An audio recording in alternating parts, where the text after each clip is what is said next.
Okay, so the time has come. I'm going to be launching a software startup this year. So that's what I wanted to talk about in today's chat.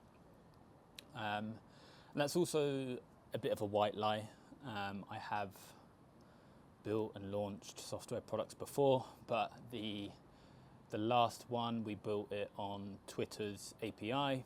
Elon Musk took over and our API access went from $0 per month to $40,000 per month, and that's not an exaggeration. So basically killed us overnight. I mean, we still have some paying customers and haven't done anything for several months, but a good lesson there on platform risk. But I'm going to be launching another software startup this year, and this is going to be, my focus certainly for the next decade. So there's just a few things I wanted to talk through. Three things basically. What I'm thinking about with this new startup, and I just thought maybe for someone out there, it might be valuable.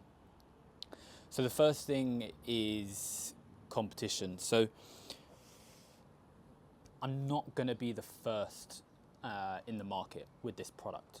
By a long shot, there's several existing products in this product category. But this approach for me is by design. I don't want to be the first product in a category.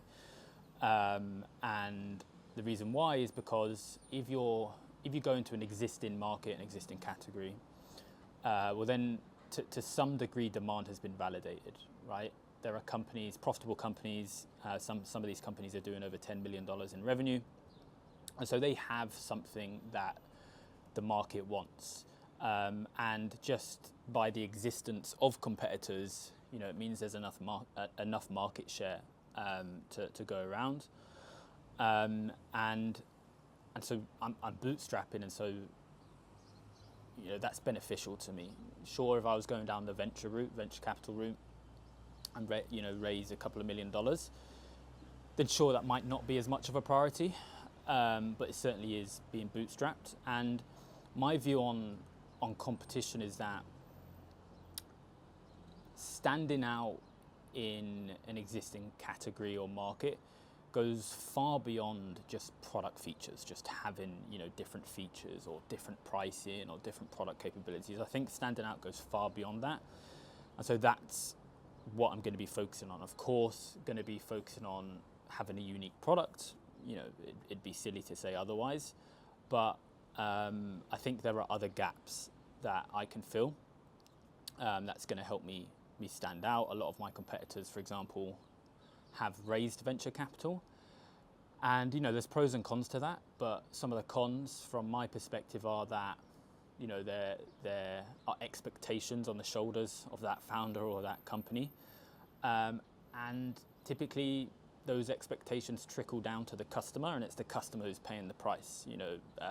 Pricing always being increased, trying to squeeze customers for as much juice as possible, and eventually they cross this threshold where these companies start to become too seller-centric, because investor demands, and for the founder to get their big exit, that's just what they need to do. And so I think that's a strength that I have being bootstrapped, and also just being a startup. One of your superpowers is being able to find these, I call them like the kinks in the armor of these incumbent software companies, and focus there, whether that be them underserving a specific market segment, they're focusing too much on the upper end of the market, so you can capture the bottom of the market, vice versa. But also maybe, so that's like people market segment, but also like a problem. They're just not, they've overlooked a specific problem, or they're focusing on other problems, so you can serve a similar market to them, but just solve a specific problem better than they currently are. And that's really your superpower as a startup, right? That's why startups exist. That's why, despite there being big tech, companies like Apple, Microsoft, that's why startups can still succeed, is because there are always those gaps in the market that those big companies aren't serving. And finally, how I'm thinking about competition is and this is more of a hard one to measure, but I actually care about the mission that I'm about to go on with this startup. I've been this is quite calculated. I've always wanted to start a software startup, and over time I've built this criteria of what that startup needs to look like, all the way down to what do I want the average revenue per user to be, what do I want the market segment to be, because I want the startup to align with my strengths. I want to not rely on motivation. I want to be able to turn up every day for the next 10 years and be able to work on this thing. So I think that's, at least from my perspective, you need to be going into it with that sort of mindset, like I'm working on this for the next 10 years. And so I care about the mission that we're going to be achieving with this startup. And I've accepted that I'm going to be working on it for the next 10 years. And so I think that in itself is an advantage as well, because the truth is a lot of founders don't deeply care about the thing they're doing. It's just they saw an opportunity, or they're just doing it for money and that's it. And the same could be said for employees at the company as well. Some of them don't care about it either. So I think that in itself is an advantage in how I'm looking at competition. The second thing is there's a flying thing going past me. I'm not sure if you'll see that. It's not a plane, it's not a helicopter. It looks like a flying boat.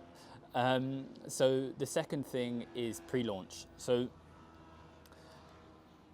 maybe something a bit controversial here, but I think that wait lists are not what they're cracked up to be. I think people have maybe lost sight of what the purpose of wait lists are for. I think as a result, people have just launched a landing page and built wait lists because that's what the best practice has become. And my view on this is that just because somebody gives you their email and opts in to your wait list, that's not validation of a business. And in my opinion, it's not validation of demand either. Like, it's very different. Somebody giving you their email is very different to them paying you money for a product. It's kind of why the SaaS industry went down the MQL hamster wheel direction, because they associated ebook downloads with somebody being interested in purchasing a software product. Like, there isn't much correlation there. And so the things I'm prioritizing is, well, number one, just speaking with people who fit my customer hypothesis. So, I've done the homework before this, and I have a rough idea of the customers I want to serve and the sort of the wedge I'm going after in the market. And so I'm just speaking with as many of those people as possible. And my second priority is getting users inside the product, or at least an early version of the product, as soon as possible. These are the two things I'm focusing on, where I spend most of my energy on at the moment. Now, in effect, I am building a wait list. When I speak with these people, depending on the context of the conversation, for some of them I'm just doing pure problem identification. For some of them I am talking about the product. And in some of these conversations, I'm building excitement for the product. I'm letting them know that I'd love to have them using it and as an early user. And so in effect, I am kind of building a wait list. And important to note that I do have the benefit of having a small audience on the internet, and so I can tap into that. So in effect, I am building a wait list, but I'm not looking at it from the perspective of let's get loads of emails and just leave them in a spreadsheet for a few months and then email them once I launch. I'm not looking at it from that perspective. I'm looking at it from a perspective of let's speak with as many people as possible. Let's get them excited about the problem I'm solving and the product I'm building.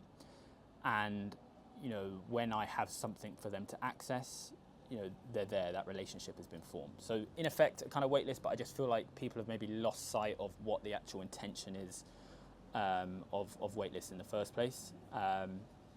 And probably worth mentioning, this is going against advice that I've received from existing founders who have $100 million startups. And some of their advice has been to build these wait lists. And I'm sort of going against that because I think the most important thing I could be doing right now is speaking with people. It's just a slight change in intention. So that's pre-launch. Now, the third and final thing is the launch itself. So I think, and I say this through experience from speaking with and working with loads of founders, is I think it's very easy to spend a lot of time in Google Docs or Notion and planning, just, engineering things. And software founders typically like to do this, is engineer things like, these are like creating these fantastic plans. But again, I feel like the most valuable and impactful thing I could be doing right now is just getting outside of the building. There's an author who talks about that in his book, is like that you need to get out of the building. You need to speak with people, potential customers. You need to get feedback from them. That's where the insights are. That's where the juice is. You don't want to just be a Google Doc fairy, planning your launch to a T, because what happens most of the time is that plan you had just completely unravels because the hypothesis you had turns out to be not true.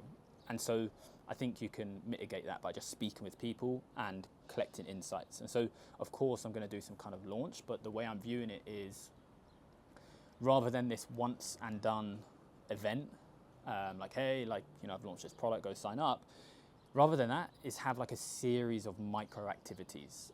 I'm of the view that you should be launching all the time. Launching shouldn't just be this once in a lifetime thing. You should always be launching, always building excitement and creating demand. So that's kind of how I'm going to approach it. And something I'm very conscious of, last point here, is opening the gates too early. So tying back to my last point about pre-launch, speaking with people, building excitement, through that I have a group of early users. My objective is to make those early users happy, whether that be through iterating the product, getting insights to tweak the value proposition and the message. Because if I can't make those early users happy, then that problem is only going to multiply if I open the gates. If you can't make one person happy, then what makes you think you're going to make 10 people happy? And so, my focus is on making those early customers or users happy.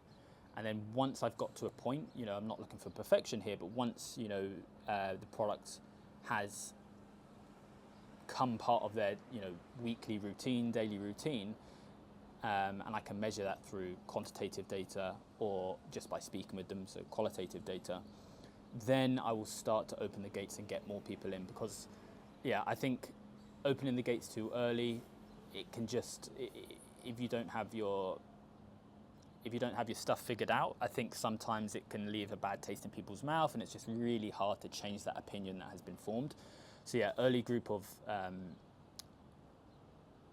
happy early group of users. You call these design partners, whatever you want to call them, and then once I'll hit I'll establish a milestone, whether that be product adoption or just qualitative feedback. Then I'll begin to open the gates, and then then it sort of spirals out from there. So those are the three areas I'm thinking about this startup. Looking to launch it this year, so I'll be more vocal about it when the time is right.